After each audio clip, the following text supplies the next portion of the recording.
Hello students, आज इस video में हम मिसलेनियस एक्सरसाइज के चैप्टर 3 की जो है उसमें क्वेश्चन 4 से लेकर 9 तक इस वीडियो में करने जा रहे हैं। तो फोर्थ क्वेश्चन जो है वो इस प्रकार है कि if A and B are symmetric matrix, यानी कि ए और बी अगर सिमेट्रिक मैट्रिक्स हैं तो प्रूव करना है कि A B minus B A is a skew symmetric matrix. तो इसमें जो है क्योंकि ए और बी जो है आपको सिमेट्रिक मैट्रिक्स दे रखे हैं, तो इसका मतलब ए और बी के जो ट्रांसपोज होंगे वो ए का ट्रांसपोज ए के इक्वल और बी का ट्रांसपोज जो है वो बी के इक्वल होगा। तो इस प्रॉपर्टी को यूज़ करके हमने ये प्रूव करना है कि ए बी माइनस बी ए जो है वो स्क्यू सिमेट्रिक मैट्रिक्स है। तो पहले हम लिख देते हैं कि ए का ट्रांसपोज ए है और बी का ट्रांसपोज बी है। अब जो है हम ए बी माइनस बी ए को स्क्यू सिमेट्रिक प्रूव करने के लिए इसका ट्रांसपोज लेंगे और देखेंगे कि इसका ट्रांसपोज जो है इस मैट्रिक्स का जो है नेगेटिव साइन के साथ आता है। तो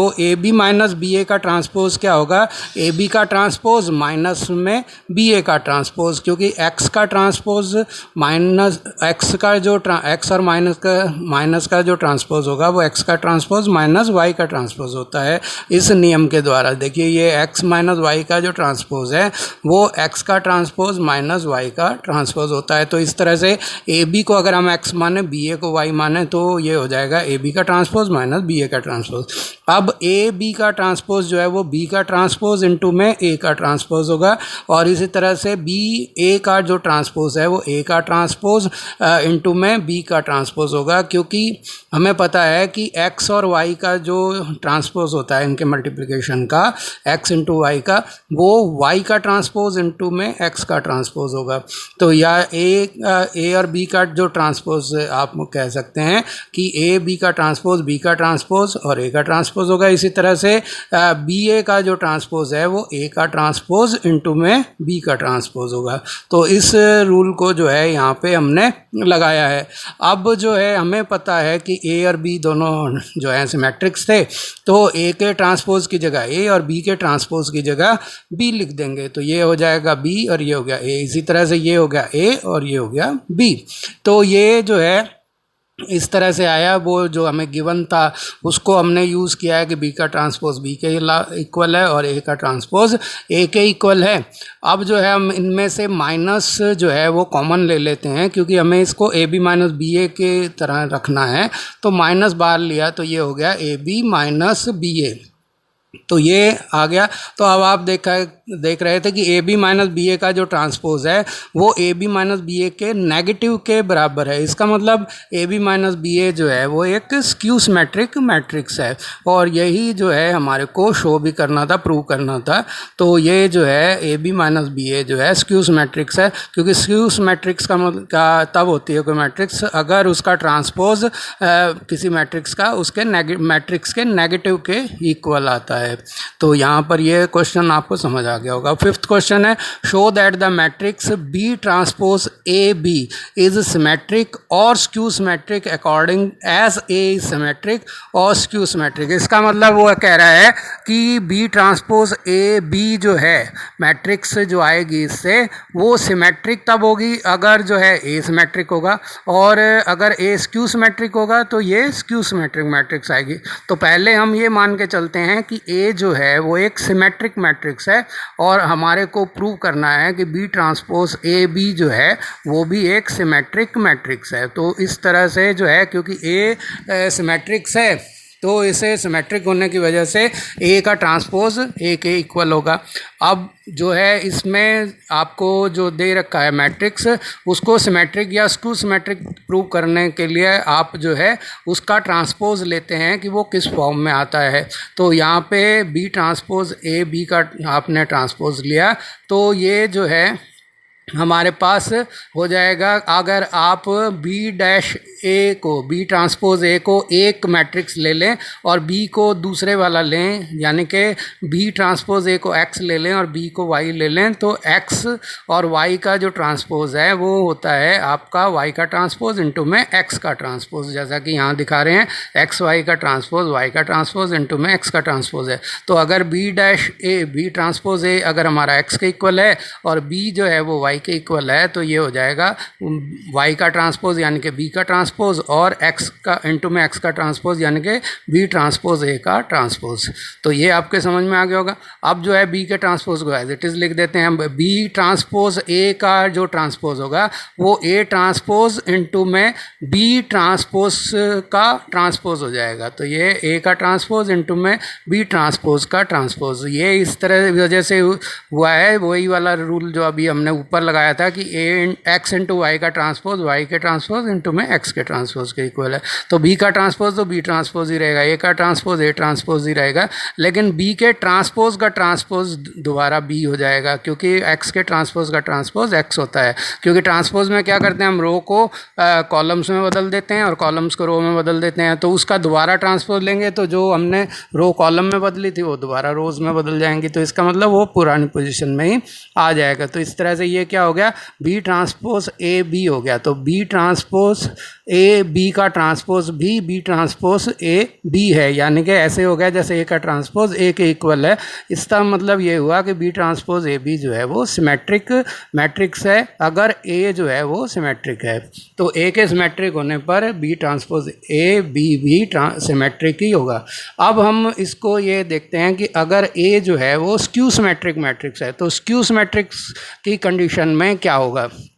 तो स्क्यू सिमेट्रिक्स की कंडीशन में आपको पता है कि ए का जो ट्रांसपोज है वो ए के नेगेटिव के इक्वल होता है। तो ए का ट्रांसपोज जो है वो ए के नेगेटिव के इक्वल होगा, नेगेटिव ऑफ ए, यानी कि साइन जो है वो नेगेटिव आ जाएगा। अब हमने क्या करना है, क्योंकि हमने बी ट्रांसपोज ए बी का जो है देखना है, चेक करना है कि वो सिमेट्रिक है या स्क्यू सिमेट्रिक, तो हम बी ट्रांसपोज ए बी का ट्रांसपोज ले लेते हैं और उसको पहले वाली जो हैं आपकी टर्म्स जो हैं पहले जो आपने किया था उसी तरह से ये हो जाएगा बी का ट्रांसपोज और फिर ब्रैकेट में बी ट्रांसपोज ए का ट्रांसपोज हो जाएगा। क्योंकि बी डैश ए को हमने एक्स मान लिया और बी को जो है वाई मान लिया, तो ये जो है आपके पास क्योंकि बी डैश ए एक्स है और बी वाई है तो पहले वाई यानी कि बी का ट्रांसपोज आएगा, फिर एक्स का ट्रांसपोज यानी कि बी डैश ए का ट्रांसपोज आएगा। इस तरह से आप इसको लिख सकते हैं और रूल जो है वो आपको यहाँ पर लिख देना है कि इसको एक्स इंटू वाई का जो ट्रांसपोज है वो वाई के ट्रांसपोज इंटू में एक्स के ट्रांसपोज के इक्वल है। तो अब यहाँ पर हम इसको लिख देंगे तो ये हो जाएगा बी का ट्रांसपोज और यहाँ पर आपका क्योंकि ए बाद में है तो ए पहले आएगा, ट्रांसपोज खोल लेंगे तो इनका, तो पहले ए का ट्रांसपोज फिर बी पहले था तो वो बाद में चला जाएगा, यानी कि बी के ट्रांसपोज का ट्रांसपोज। और हमें पता है कि ट्रांसपोज का ट्रांसपोज अगर बी का लेंगे तो वो बी के इक्वल ही हो जाएगा। तो यहाँ पर जो है हम इसको लिखेंगे बी ट्रांसपोज इंटू में ए ट्रांसपोज, और यहाँ पे क्योंकि ए ट्रांसपोज है लेकिन उसका नेगेटिव लेंगे क्योंकि ए जो है का ट्रांसपोज जो है वो माइनस के है और बी के ट्रांसपोज का ट्रांसपोज बी हो गया। अब हमारे पास जो है इसको रूल को हमने लिख दिया, एक्स के ट्रांसपोज का ट्रांसपोज जो है वो एक्स के इक्वल होता है। अब ये माइनस का साइन जो है वो आगे आ जाएगा नेगेटिव मैट्रिक्स के और ये हो गया बी ट्रांसपोज ए बी और यही हमारा जो है मैट्रिक्स था। तो बी ट्रांसपोज ए बी का जो ट्रांसपोज है वो minus B transpose A B के इक्वल है। इसका मतलब B transpose A into B जो है वो एक स्क्यू सिमेट्रिक मैट्रिक्स है, क्योंकि जैसे ए के ट्रांसपोज इसको पूरे को अगर आप एक्स का ट्रांसपोज माने, बी डैश ए बी को एक्स माने, तो ये एक्स का ट्रांसपोज माइनस एक्स के इक्वल हो गया। इसका मतलब ये क्या हो गया, स्क्यू सिमेट्रिक मैट्रिक्स हो गया। तो ये सिमेट्रिक कब होगा, जब ए सिमेट्रिक होगा, और स्क्यू सिमेट्रिक कब होगा, जब ए जो है स्क्यू सिमेट्रिक होगा। अब 6th क्वेश्चन है, इसमें एक्स वाई जेड की वैल्यू निकालनी है। अगर ए मैट्रिक्स आपको ये दे रखा है और ये सेटिस्फाई कर रहा है कि ए ट्रांसपोज ए जो है वो आई के इक्वल है, तो इसमें जो है आपको क्योंकि ए दे रखा है तो आपको जो ए दिया है इसका फिर ट्रांसपोज निकाल लेना और ट्रांसपोज को ए के साथ मल्टीप्लाई करके आई के इक्वल रख देना है। तो ये ए जो है आपका, इसमें 3 रोज 3 कॉलम है तो इसका ऑर्डर 3 × 3 का हो गया। तो इसका ट्रांसपोज भी 3×3 का एक मैट्रिक्स बनेगा। तो इसमें रो जो है फर्स्ट रो को फर्स्ट कॉलम में बदल देंगे तो ये हो जाएगी फर्स्ट रो फर्स्ट कॉलम में बदल गई और ट्रांसपोज के अंदर, और सेकंड रो जो है वो सेकंड कॉलम में हो जाएगी तो यहाँ सेकंड कॉलम लिख देते हैं। और थर्ड रो जो है आपकी, इसको क्या करेंगे थर्ड कॉलम में लिख देंगे तो यहाँ पर थर्ड कॉलम आ जाएगा। तो ये जो है ट्रांसपोज हो गया। अब हमारे को जैसा गिवन है कि A transpose A is equal to I, तो हम ए ट्रांसपोज ए को निकालते हैं। तो उसके लिए जो है ए ट्रांसपोज ए जो है वो आई के इक्वल है। तो ए ट्रांसपोज की जगह तो ए ट्रांसपोज वाला मैट्रिक्स लिख देंगे जिसकी फर्स्ट रो जो है 0x(x) है, सेकंड रो जो है 2y y है और थर्ड रो जो है z z है। तो इस वाले मैट्रिक्स को हम लिख देंगे और फिर जो है दूसरे प्लेस पे जो है ए जो है तो ए वाली मैट्रिक्स वहाँ पे लिखी जाएगी। तो पहले ए ट्रांसपोज को हमने कंप्लीट किया, लिख दिया, और अब जो है इसके साथ ए है तो ए वाली मैट्रिक्स जिसकी फर्स्ट रो जो है 0 2y z है तो वो लिख देंगे 0 2y z, और यहाँ हो गया x y -z, second row हो गई -z आएगा यहाँ पे, तो ये हो गया x -y z। तो ये आपके पास आ गया। अब जो है इधर आई है तो आई भी जो है 3×3 का, और 3×3 का मल्टीप्लिकेशन भी 3×3 की मैट्रिक्स होती है। तो इसको जो है रिजल्ट भी 3×3 की जो है आपके पास आइडेंटिटी मैट्रिक्स आएगी जिसकी फर्स्ट रो 1 0 0, सेकंड 0 1 0 और थर्ड जो है 0 0 1 हो जाएगी।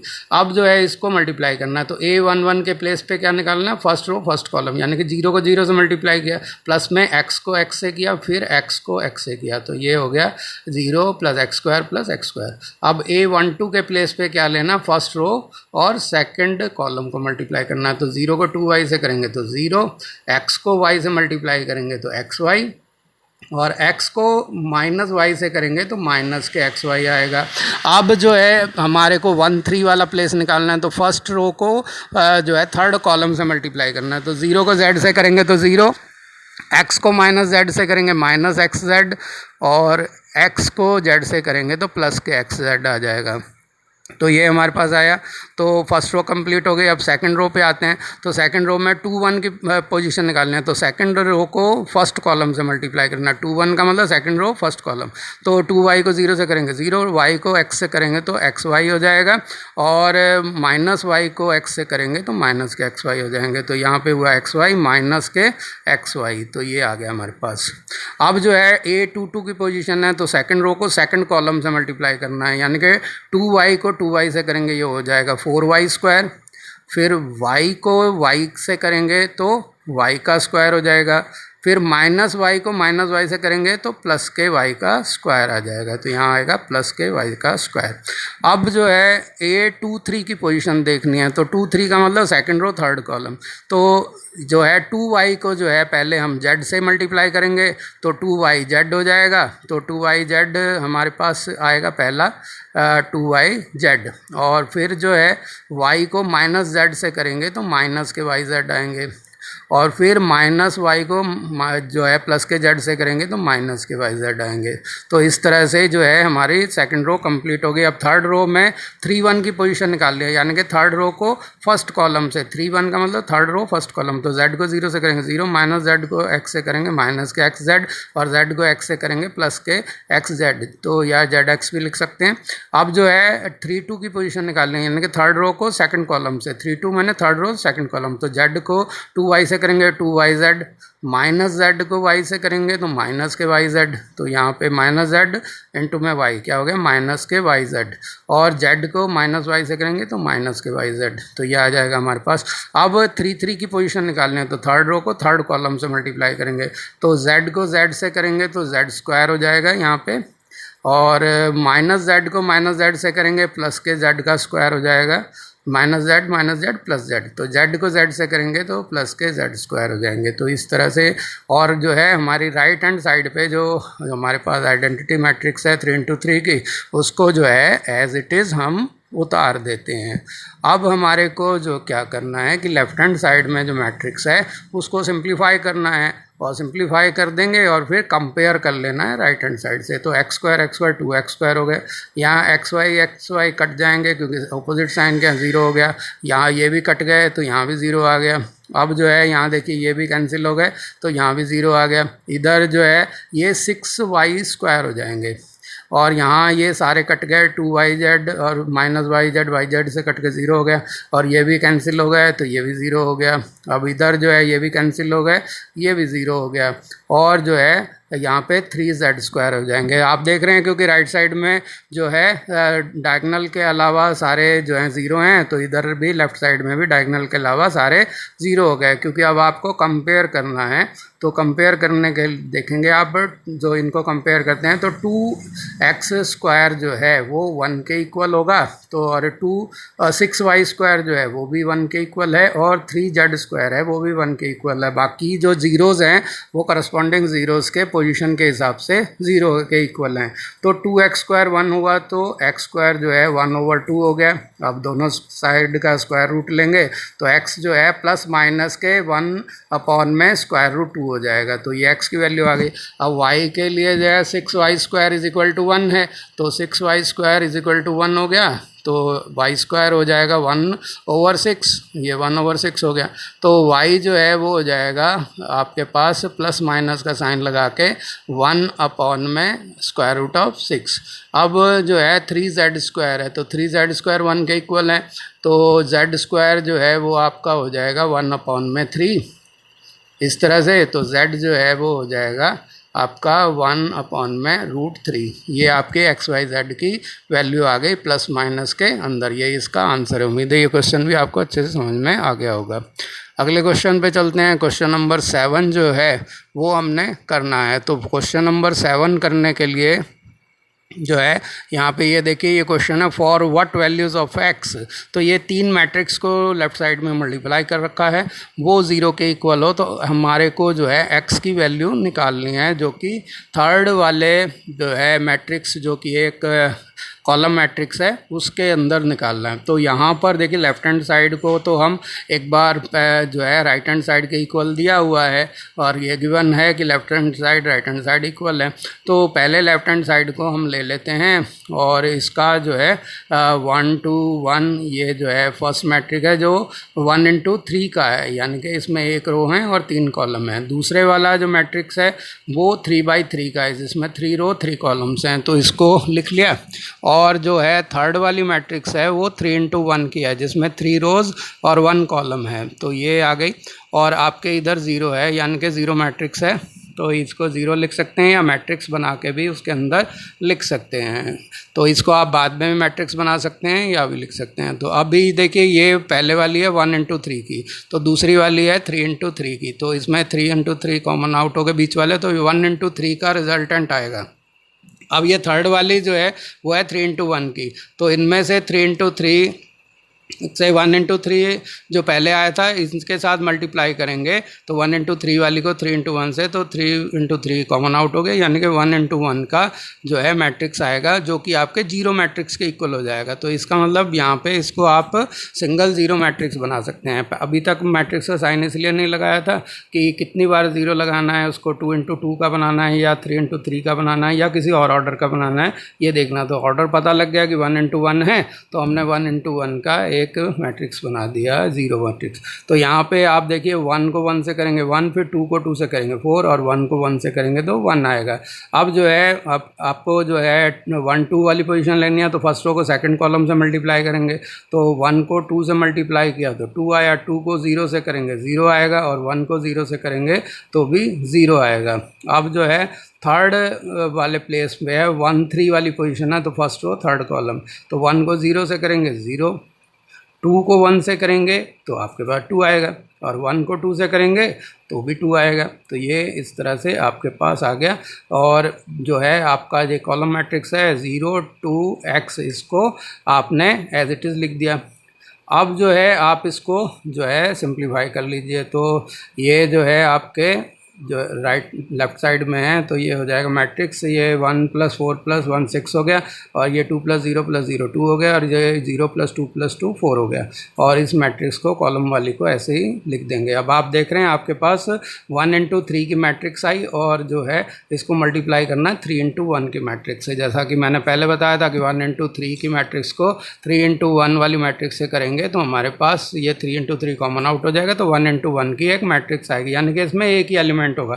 तो क्योंकि हमें 1 1 की पोजीशन निकालनी है तो फर्स्ट रो को फर्स्ट कॉलम से मल्टीप्लाई करना है। तो फर्स्ट रो को हम मतलब 6 को 0 से करेंगे तो ये 0 हो जाएगा, और फिर 2 को 2 से करेंगे, पहले 6 को 0 से किया 0, 2 को 2 से किया प्लस के 4 हो गए, और यहाँ पर जो है 4 को x से करेंगे तो प्लस के 4x हो जाएंगे। तो ये आ गया इक्वल टू, ये हो गया 0 के, तो ये 0 के इक्वल कर दिया।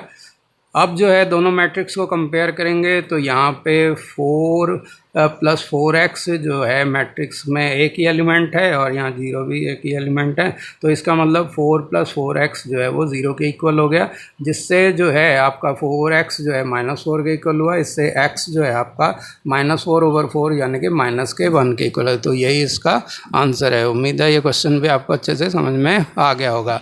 अब नेक्स्ट क्वेश्चन पे चलते हैं। क्वेश्चन नंबर 8 जो है वो करेंगे। तो क्वेश्चन नंबर 8 में जो है ए आपको एक 2 × 2 का मैट्रिक्स स्क्वायर मैट्रिक्स दे रखा है, जिसकी फर्स्ट रो जो है 3 1 और सेकंड रो -1 2 है। तो हमारे को शो करना है कि a² - 5a + के 7i जो है वो 0 के इक्वल हैं। तो पहले जो है हम a का स्क्वायर निकाल लेते हैं। स्क्वायर का मतलब है a × a, यानी कि a मैट्रिक्स को खुद से ही मल्टीप्लाई करना है। तो ये जो है आपका a मैट्रिक्स आपने 2 बार लिख देना है साथ साथ, तो इसको मल्टीप्लाई करना है, तो इस तरह से आप लिख देंगे।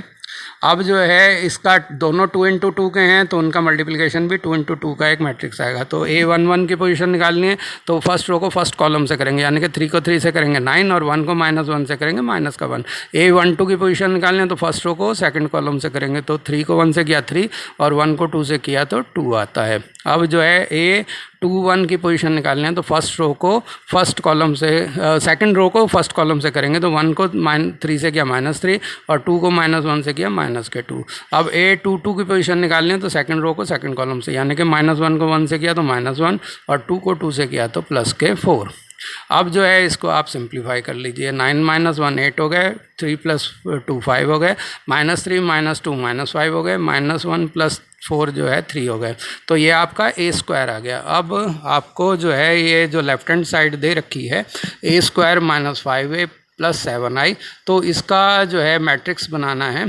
तो इसके लिए जो है आप a² - 5a + के 7i जो है इसको आपने लिया, और a² वाली मैट्रिक्स को आपने यहाँ पे लिख दिया। तो a² की मैट्रिक्स जो है पहले लिखेंगे तो 8 5 फर्स्ट रो, सेकंड रो -5 3। अब माइनस के 5 लिख के a लिख देंगे। a मैट्रिक्स है, फर्स्ट रो है 3 1 और सेकंड रो है -1 2, तो ये आ गया। अब है आपके पास प्लस में 7i, तो प्लस लाएँ 7, क्योंकि सारे मैट्रिक्स 2 × 2 के हैं तो आइडेंटिटी मैट्रिक्स भी 2 × 2 का लगाएंगे। तो ये इस तरह से हो गया। अब जो है एक बार इनको सिंप्लीफाई कर लें मल्टीप्लाई करके, तो फर्स्ट रो को तो फर्स्ट वाले मैट्रिक्स को तो एज इट इज़ लिख देंगे, सेकंड वाले में को 5 से मल्टीप्लाई कर देंगे तो मैट्रिक्स को, तो ये हो गया पहला जो हो गया 15, फिर 5, और ये जो है माइनस के 5 हो गए, 5 से मल्टीप्लाई हो गए, ये प्लस के 10 हो गए। और अब 7 से इसको करेंगे आइडेंटिटी मैट्रिक्स को, तो 7 0 0 7 ये आ जाएगा आपके पास। अब इनको जो है ऐड और सब्ट्रैक्ट जो भी हो रहा है वो करेंगे, तो ये हो गया फर्स्ट वाले प्लेस पे फर्स्ट वाले सारे आ जाएंगे, यानी कि 8 - 15 + 7, और फर्स्ट रो का सेकंड एलिमेंट होंगे 5 - 5 और प्लस के 0, तो ये आ गया। अब जो है a2 1 की पोजीशन पे सेकंड रो के फर्स्ट एलिमेंट आएंगे -5, और माइनस के 5 का माइनस क्या हो जाएगा प्लस का 5, और फिर प्लस के 0 ये आ जाएगा यहाँ पे। अब a2 2 निकालना है तो सेकंड रो के सेकंड एलिमेंट सारे आ जाएंगे, तो 3 पहले लिखेंगे 3, फिर 10 का नेगेटिव माइनस के 10, और फिर 7 पॉजिटिव यानी कि प्लस के 7। अब देखिए इनको करते हैं तो 8 + 7 जो है आपके पास 15 हो गया, 15 - 15 हो जाएगा, 8 + 7 15, 15 - 15, तो ये आया। और फिर जो है यहाँ पे 5 - 5, और यहाँ पे भी देखिए -5 + के 5, तो -5 + के 5, और ये 3 + 7 10, 10 - 10 हो गए। तो ये सब आप देख रहे हैं कि 15 में से 15 गए तो 0, 5 में से 5 गए 0, -5 + 5 0 और 10 - 10 0। तो एक जीरो मैट्रिक्स आ गया जो कि हमारे राइट हैंड साइड के इक्वल है।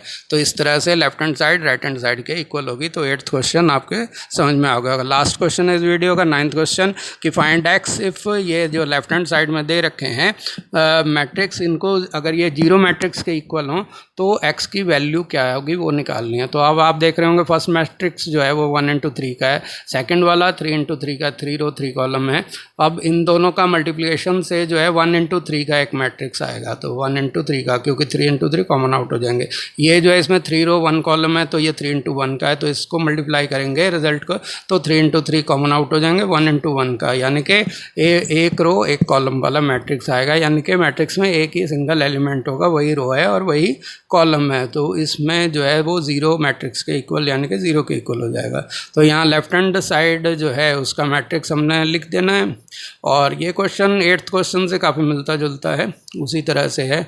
बस यहाँ पर x जो दे रखा है तो आपको एक बार इक्वेशन से इसको सॉल्व करना होगा। तो ये जो है आप पहले लेफ्ट हैंड साइड वाला जो दे रखा है आपको वो सारे मैट्रिक्स लिख दिए और फिर जो है इसको जो है, क्योंकि ये इधर अगर इक्वल टू 0 लगा रहे हैं तो लेफ्ट हैंड साइड लिखने की ज़रूरत नहीं है, इसको बेशक आप हटा सकते हैं। तो या फिर आप इक्वल टू 0 को बाद में भी लिख सकते हैं। तो ये जो है आपका ये x जो कि क्योंकि आपको 1 × 1 का जो है 1 × 3 का मैट्रिक्स आएगा तो फर्स्ट A11 की पोजीशन लेनी है। तो फर्स्ट रो फर्स्ट कॉलम यानी कि x को 1 से करेंगे तो x, -5 को 0 से करेंगे -0, -1 को 2 से करेंगे -2। अब 1 2 वाली पोजीशन लेनी है तो फर्स्ट रो को सेकंड कॉलम से यानी कि x को 0 से करेंगे 0, -5 को 2 से करेंगे -10 और -1 को 0 से करेंगे -0। अब A13 की पोजीशन निकालनी है तो फर्स्ट रो को थर्ड कॉलम से यानी कि x को 2 से करेंगे 2x, -5 को 1 से करेंगे -5 और -1 को 3 से करेंगे तो -3 आते हैं। अब जो है ये आ गया आपका 1 × 3 का आपका मैट्रिक्स आ गया। और ये जो है 3 × 1 वाला मैट्रिक्स है, ये एज इट इज़ लिख देंगे और इधर जो है राइट साइड में 0 लिख दिया। अब देखिए ये मैट्रिक्स जो है इसको सिंप्लीफाई करेंगे तो ये x - 2 हो गया। इधर जो है आपका माइनस का 10 आ रहा है, ये -10 लिख दिया और यहाँ पर 2x - 8 आएंगे तो 2x - 8 और ये जो है आपका लिख दिया x 4 1। अब जो है इक्वल टू 0 कर देंगे। तो ये जो है अब देखिए इसको ये 1 × 3 का मैट्रिक्स है, एक रो है 3 कॉलम है और जैसा कि हमने पहले बताया था 1 × 3 आएगा। इसको 3 × 1 वाले मैट्रिक्स से करना है तो 1 × 3 × 3 × 1 × 1 का यानी कि एक रो एक कॉलम आएगा। तो पहले x - 2 को x से करेंगे तो x × x - 2 आया, -10 को 4 से करेंगे तो माइनस के 40 आ जाएंगे यहाँ पे और फिर 2x - 8 को 1 से करेंगे तो प्लस के 2x - 8 ही आएंगे। तो ये आ गया हमारे पास इक्वल टू 0 हो गया। तो ये आने के बाद अब जो है आप देख रहे होंगे, अब इनको जो है क्योंकि मैट्रिक्स की फॉर्म में कंपेयर करना है तो सभी को मैं जो 1 × 1 आया तो एक ही है तो एक ही 0 लगा के आप इसको इस तरह से आप इसको 0 वाला मैट्रिक्स बना देंगे। तो अब देखिए अब आप इसको सिंप्लीफाई कीजिए तो इसको खोलेंगे तो ये x² - 2x और ये -40 प्लस के 2x और -8 ये आ जाते हैं और इधर जो है ये इक्वल टू 0 के हो जाएगा। अब इसको सिंप्लीफाई कीजिए, देखिए ये हो गया x² और -2x प्लस 2x कैंसिल हो गए, -40 - के 8 -48 हो गया इक्वल टू 0 हो गया। 48 को जो है आप राइट साइड में ले आइए तो x² = 48 हो गए। अब आप इसका दोनों साइड स्क्वायर रूट ले लेंगे तो x = +- के √48 हो गए। अब 48 के जो हैं आप कंप्लीट स्क्वायर के साथ एक जो है फैक्टर बनाएं तो 16 × 3 होता है।